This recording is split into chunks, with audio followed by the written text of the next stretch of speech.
Good morning, everyone. I just want to give you a heads up on for your index page and how it works and your file structures and how it works and everything with it. So, if you can look to the screen here, this is what we're trying to achieve by the end of this course. I'm going to give you what this is one of my students' page this last summer with it. Let's see if I can zoom in here. Can you all see that better? So. If you look at this page, this is your index page. And I kind of gave you and kind of helped you with the first page with it and how you code basically it's a table header and it has a column span of 3 right now because 3 columns in there as well. Don't worry about it. It's in my explanation of the video of the code with it. But I want you to keep kind of like a journal diary when you're done with this course that you're going to download this entire directory with you and take with you, and your work will be all contained in this package with it. So I have the dates, like for example start dates to end date. This 16 weeks was crammed into 4 weeks with it, so a lot of work to be done on the student side, but we managed to make it work. I modify some of the content in here with it. So description of what your assignments are, that's this column right here. The third column is the assignments.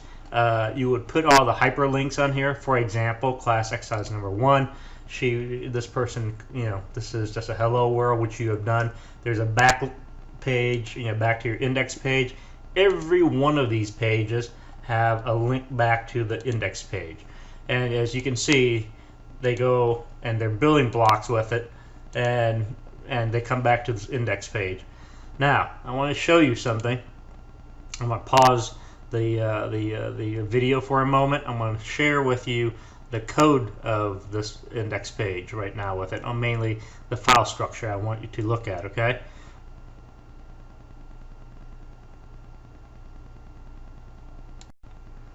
So let me also, if you can see this on both of the code and the browser side of this, this is our Visual Studio Code. And I want to point this out is that if you could for me, let me maximize this so you can see it a little better with it. But the part that I want to show you is your file structure over here. This is very, very, very important that you have your file structure. It looks like this, all right?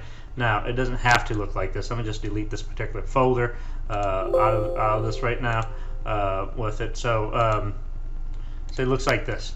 All right, so eventually you're going to have 8 class exercises. I adjusted their assignment down to 4. They had to do the same thing, but it was called 4. So 8 cram into 4.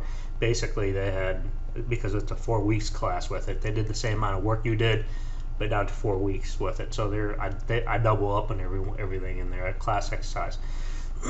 You will have eventually 8 class EX4 or EX8 folder subdirectories, a class project directory I need for you to create, a CSS subdirectory, a docs directory, an images directory. Don't worry about these dot files with you. You don't create those, okay?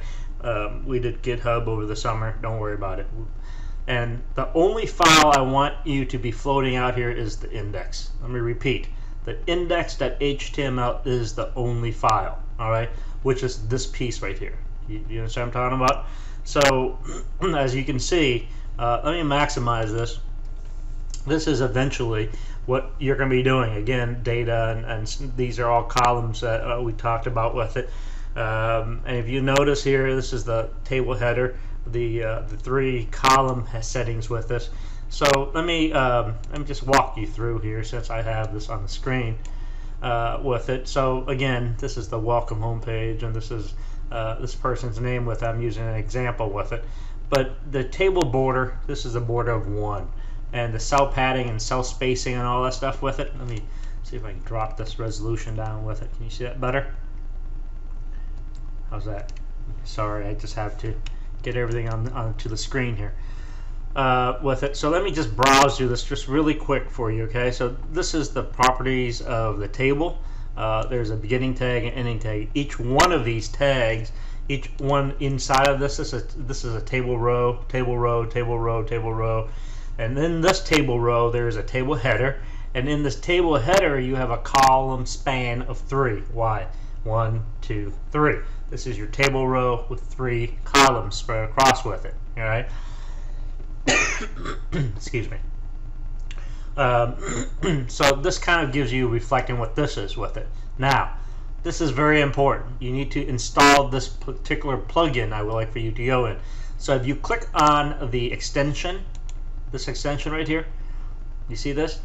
This little cube, it had kind of like a 3 cube, and it has a third, fourth cube that's floating out here. This is this icon. Click on that, and if you can type in live server, which is this right here. I want you to use this one right here, live server 5.61 Redwick Day with it. All right, so click on this right here. You see this? I have this thing installed already.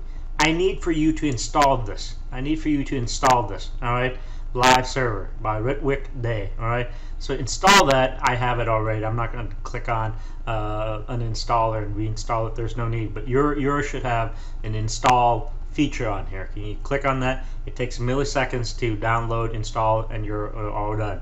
Once you've done that, please come back to your Windows Explorer, your Visual Explorer, and it looks like this. Why is this important? Well, let me come back to this index page right here. Well, instead of pulling up a page in a browser, like you have to toggle between the browser and back and forth with it, it's just too much hassle with it. Going inside this, and you got to pull up this. Once you saved it, like Notepad, you click on index and you double click on it. That's just too much hassle with it. So this saves you a step. So once you have the live server installed, all you need to do is right mouse click on it, open with live server. You see this?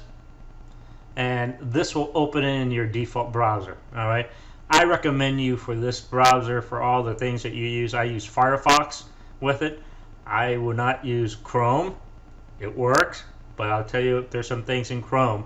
I'm going to put in a discussion board 3 and 4 or one of these discussion boards. There's a lot of extension that's running behind the scene. It's eating up your RAM memory. All right, so be careful with Chrome.